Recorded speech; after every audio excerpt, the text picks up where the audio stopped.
Afternoon, everyone, and thank you very much for joining us for this discussion with Superior Court candidate Maria Battista. Maria, thank you very much for joining us. I'm Peter Calcara, Vice President of Government Relations. We have a number of PICPA members from our PAC board and our legislative committee who have joined us today. Just as way of real quick background, PICPA is the second oldest and fifth largest CPA society organization in the country. We represent about 18,000 CPAs from across the spectrum in Pennsylvania: public accounting, business and industry, education, and government. So we have members in all those segments of the business community. The purpose of today's call is a very kind of informal, we'd like to tout them as meet and greets, to give you as a candidate for the Superior Court an opportunity to just introduce yourself to PICPA members, just to talk not about legal philosophy so much, but more about the person and give members an opportunity to learn more about you. So with that, any kind of opening statement or comments before we get started? Certainly. For those that don't know me, my name is Maria Battista. I hail from the northwestern part of Pennsylvania. I am actually from Clarion County. It's a very small county, but I've practiced law across the Commonwealth, including under 2 governors. And my practice has been very diverse over the years, from a civil practice to being a prosecutor. So I've done both the civil and the criminal. And obviously, when I served under 2 different governors, I was doing administrative law. So to some extent, I am familiar with some of your issues when it deals with the licensure matters in the Department of State, because I was a hearing examiner for 3 years. So I've issued hundreds of decisions for professional licensure boards, including the Board of Accountancy. So I am familiar with some of those issues, and certainly they cross boundaries to many types of business boards, not just those involving accountants. So I am familiar with that, and I saw recently, I was looking at your website, the Act 27 of 2025, and I am a judicial candidate, but what I can say is this: there's a shortage of people in many professions, and I acknowledge that yours is one of them as well. And so we have to protect, just generally speaking, in any profession, not just in your profession, those that can practice the profession safely in our Commonwealth. And I am prepared to serve on the Superior Court. Some candidates have been recruited. I'm not a recruited candidate. This is something that I've been looking towards for over 15 years. So back in 2010, I put on a legal symposium. Many of you are probably familiar with the Cash for Kids scandal in Luzerne County, when 2 judges were corrupt. They took kickbacks, put many of these children, over 5,000, in detention facilities. That was inappropriate. And I put on a program. I spent my own money, traveled the Commonwealth. It was aired statewide by Pennsylvania Cable Network. And I wanted to give a voice to the voiceless. And that, again, it was aired statewide, and 2 justices were on my panel with other judges as well. And Vic Stabile, who actually is on the Superior Court, was my moderator. And I remember Justice Sandra Schultz Newman said to me, "Maria, because you care so much about these courts and transparency and judges doing what's right, and why aren't you running?" And I said, that wasn't the purpose of this program. I was teaching in higher ed as well as practicing, and I was teaching juvenile justice and criminal procedure and administration of justice at the time. So this was something that I thought was very important to make known, and what could be done to help the courts and transparency. But she planted a seed 15 years ago. And then that's when I went into the Corbett administration and stayed into the Wolf administration for a while. So I could not run. Then I was in federal service and could not run. So finally, I made the commitment in 2023, where I resigned from the Navy. I was not active duty. I was a civilian, to run. I knew that if I was going to do this, I had to make this decision pretty soon. So I sat on the sidelines for 13 years, and then I ran, almost won.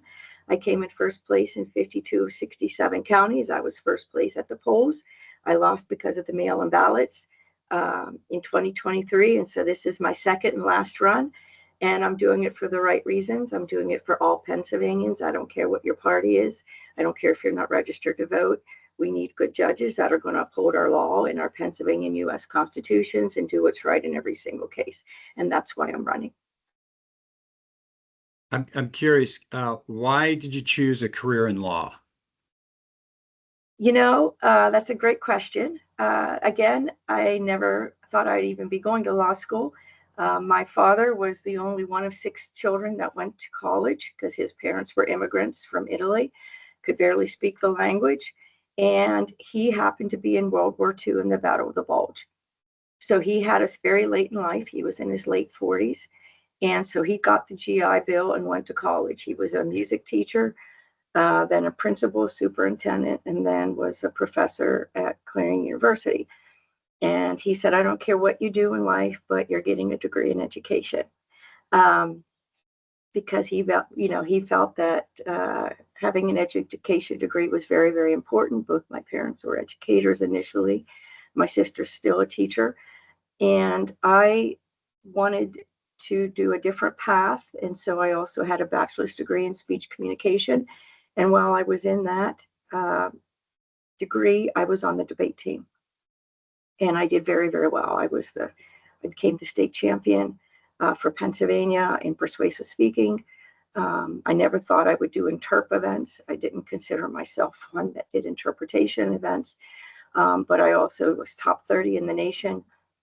But when I was debating and winning speaker awards across the nation, many of my peers in other schools that were much larger, like West Point, Stanford, and many others, were all going to law school. And so it was really my exposure on the debate team that I considered law school at that time. Before then, it was not even in the realm of possibilities. If I was not on the debate team, I don't think I would have ever gone to law school. But I was very good as a debater. I was very good in analyzing the arguments, and it just seemed like the right fit. And what actually happened was that my brother and I were the only brother-sister team that went to law school at the exact same time. So we were accepted to various schools in Pennsylvania and Ohio. I chose, instead of going to Pitt or Dickinson, where I did get accepted, I chose a very small school, Ohio Northern University, because it gave a lot of money to me and my brother. And my father basically said, I can't afford this. And he said, if you guys are going to go together, the only way I can help you is if you go to a school where you're getting money. And so I had a wonderful experience at Ohio Northern. And quite frankly, it was a wonderful experience. And it was also in an area where I felt comfortable. I come from rural Pennsylvania, and Ada, Ohio is in the middle of a cornfield. So I felt very comfortable there. And I did not feel comfortable at the time. I was only 21, going to in the city in Pittsburgh. Now I'm 57. It's a much different ball game. I can drive. I'm driving over 70,000 miles around the state, but back then it was intimidating. So it was a great experience. What has been your greatest accomplishment in your legal career, would you say?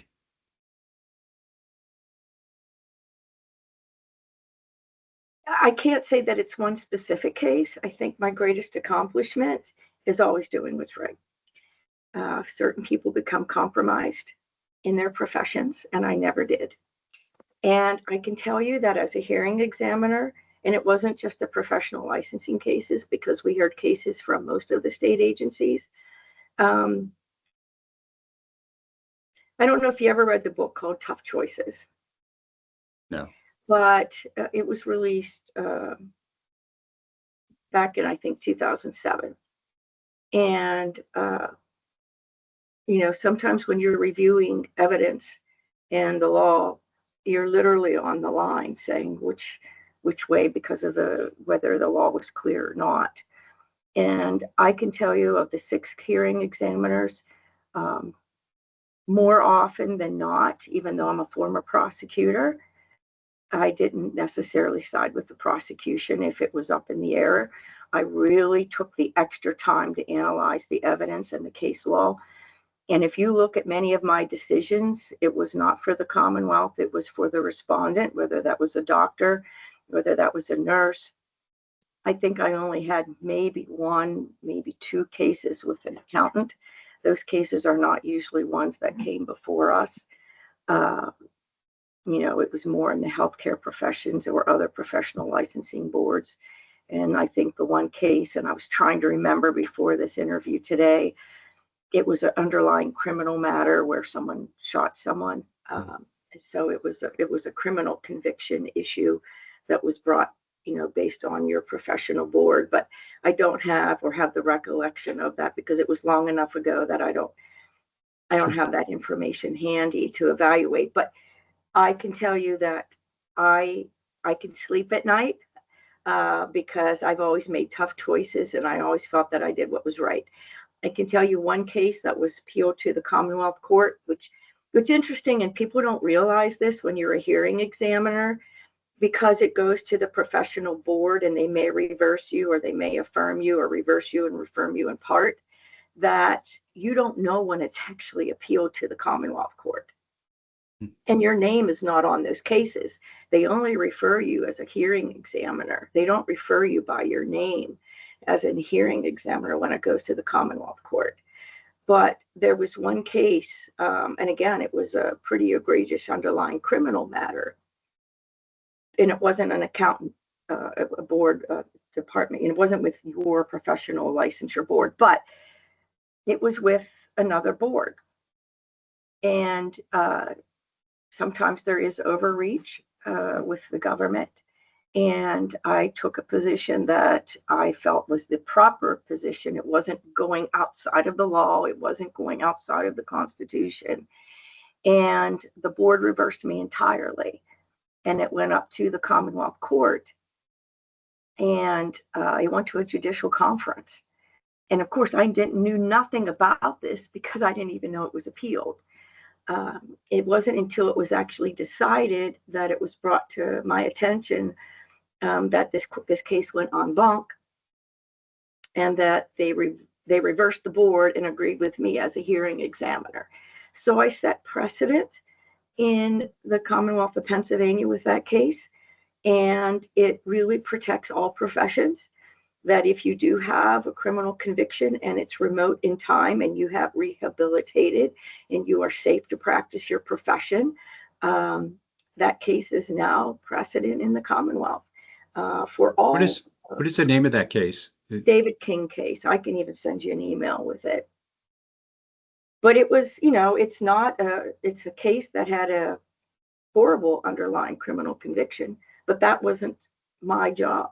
My job was to review whether he was safe to practice his profession and not put any personal bias on that case.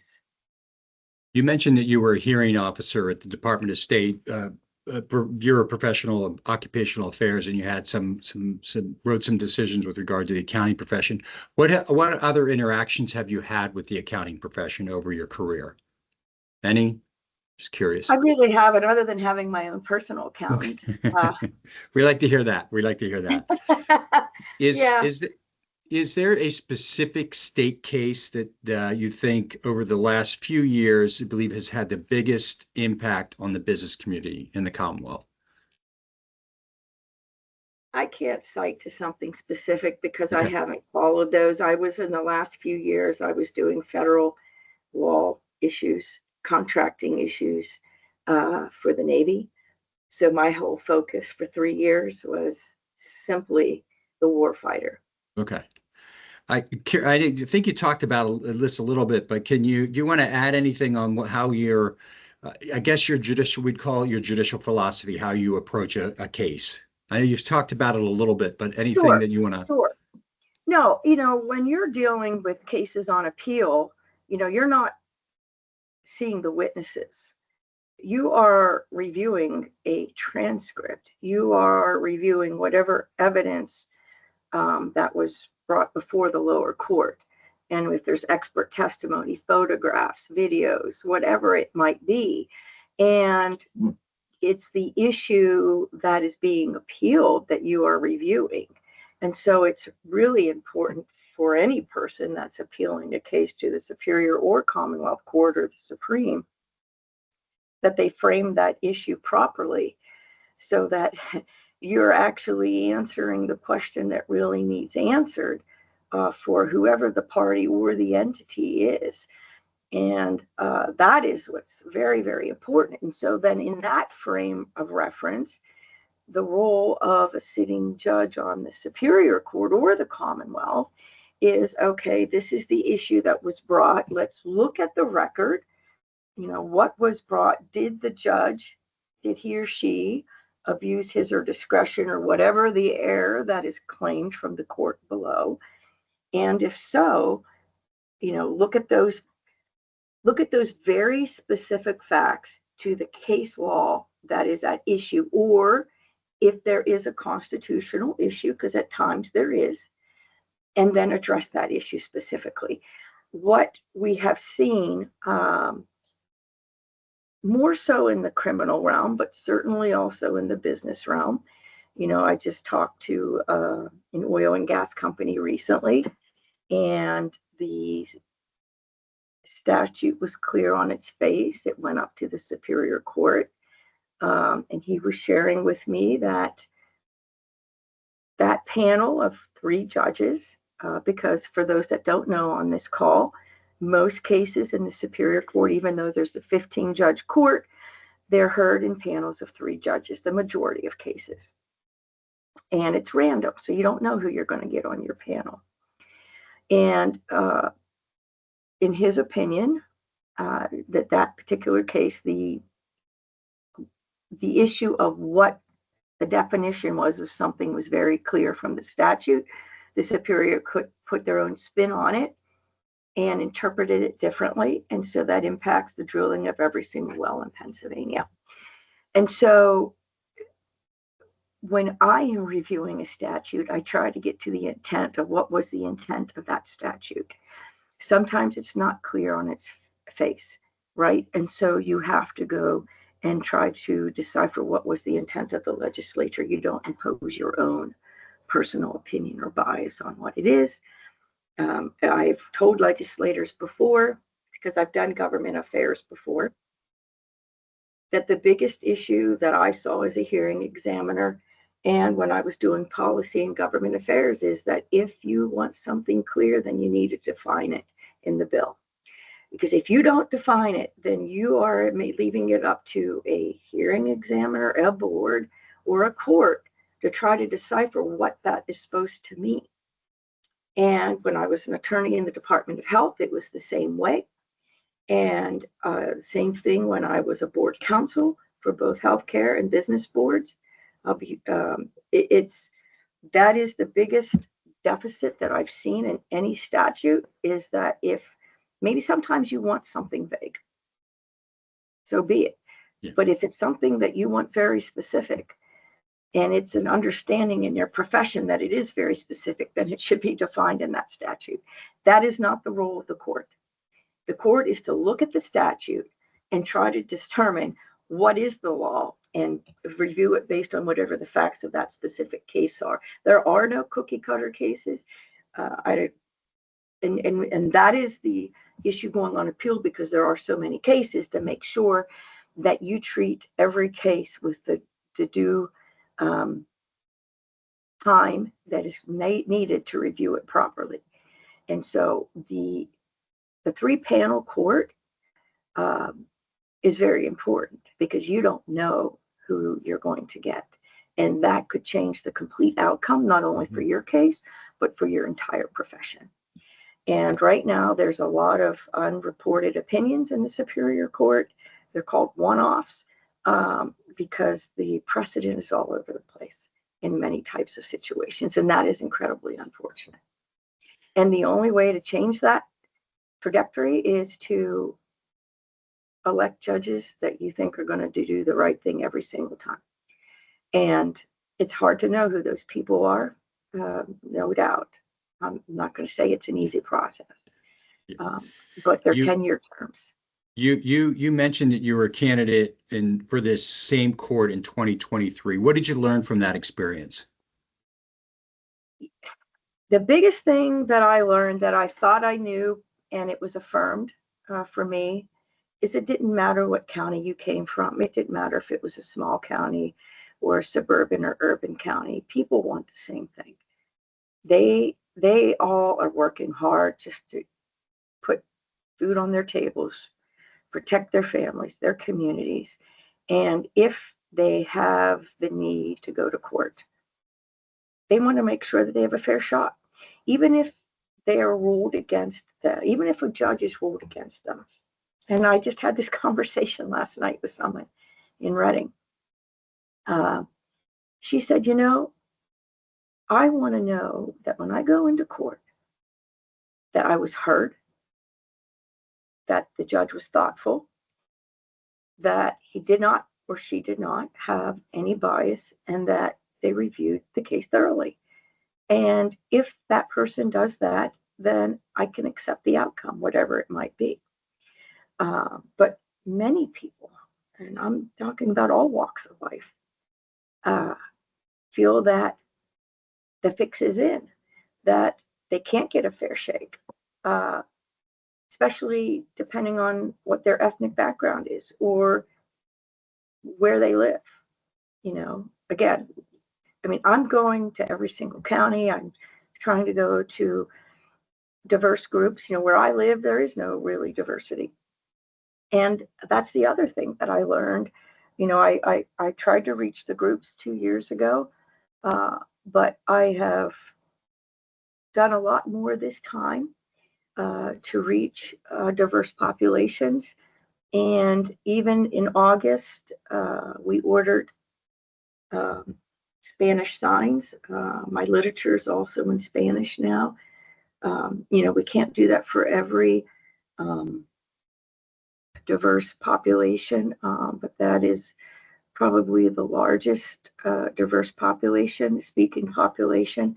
And so, I thought, okay, I'm going to make 5,000 palm cards in Spanish. So in those pockets where they can't speak it well, where they prefer, the pastors have literally taught me this time that I did not know the last time, that even if they can speak fluent English, they prefer to read it in their native language. So I said, okay, then we're going to put this in Spanish. If I would have had time, we could have maybe done some other languages, but it was all that we could do and find someone to help us to convert my literature into Spanish and make Spanish speaking signs. And I was in a church yesterday that only spoke Spanish, and I couldn't understand what they were saying, but I had someone that was helping translate.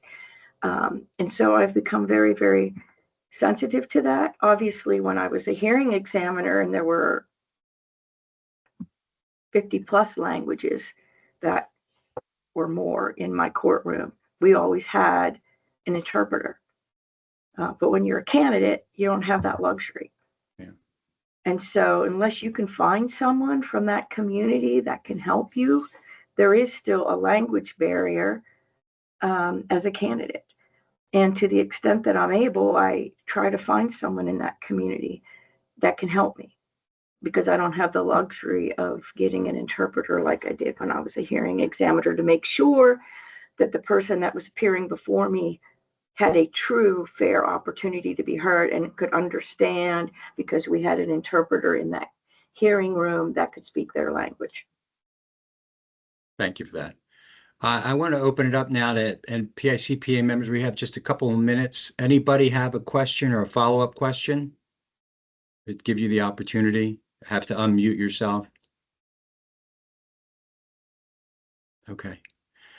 Maria, thank you very much. Again, any kind of closing comments or comments for our members that you'd like to share? Why should they vote for you for this office? Thank you. I come from a rural background. I share the values of many in this Commonwealth, if not all, on some level. I've always worked hard. in everything that I've done, whether that's in my professional life or my personal life, regardless of who you want to support, and maybe it's not me, but regardless of who you support for a candidate for judge of the Superior Court, you want to ensure that whoever you're going to support will uphold the law as enacted by our legislature and the Pennsylvania and U.S. constitutions, and that people will have a fair opportunity for their case to be reviewed in the Superior Court.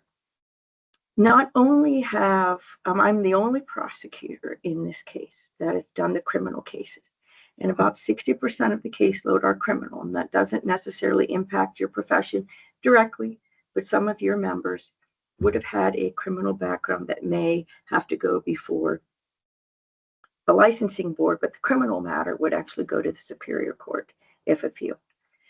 And I have done these types of civil cases. I have done the business law matters. I have done the family law matters. I've done the wills and estates. I've done the insurance defense, personal injury. I've done the estate issues. And even though the hearing examiner issues, if appealed, would go to the Commonwealth Court, the skills that I used as a hearing examiner are the same types of skills that are required of a judge on the Superior Court. Most judges on the Superior Court were not sitting Court of Common Pleas judges, and so that is not a requirement for a judge to be elected on the Superior Court to be a sitting prior Common Pleas judge. I also bring geographic diversity to this court. Most of the judges on this court are from Allegheny, Philadelphia, or the collar counties around Philadelphia. Vixtaville is from Cumberland County. There is no sitting judge on this 15-judge court from any rural county. So I do bring that geographic diversity. And I do bring one other aspect that no judge has from any of the appellate courts. And while not required, it is certainly a benefit to not only the court, but to the judicial system at large. And that is, I have 5 degrees, 3 are in education. I have an elementary degree, a master's, and a doctorate in education, in addition to my law degree and speech communication degree. The second largest body of law that goes to the Superior Court are those involving families and children. And those include families and children of those in your profession. And when you're dealing with the best interest of the child, in those panels of 3, would you rather have someone that has experience with children, has taught in a K through 12 setting, who's taught in higher education, who understands the needs of those with special needs or autism, which I have done.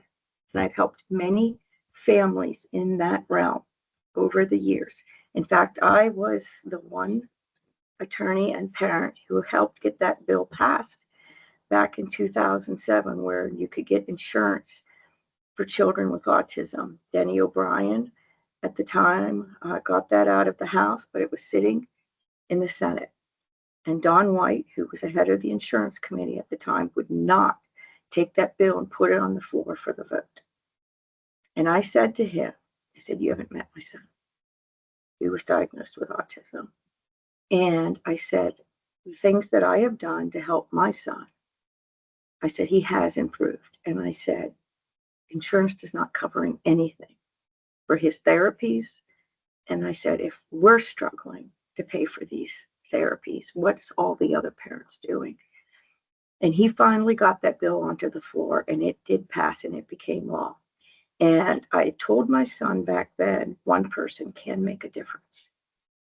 I did it back then, and at that point, our family didn't need that bill or the insurance coverage. In fact, that son of mine is now my campaign manager, and he doesn't want it known that he had autism. And I took off a couple years of practicing in the early 2000s to help him and my other son. But he played Division I football. He was a top 8 in the state for wrestling because I did what family came first, then my profession.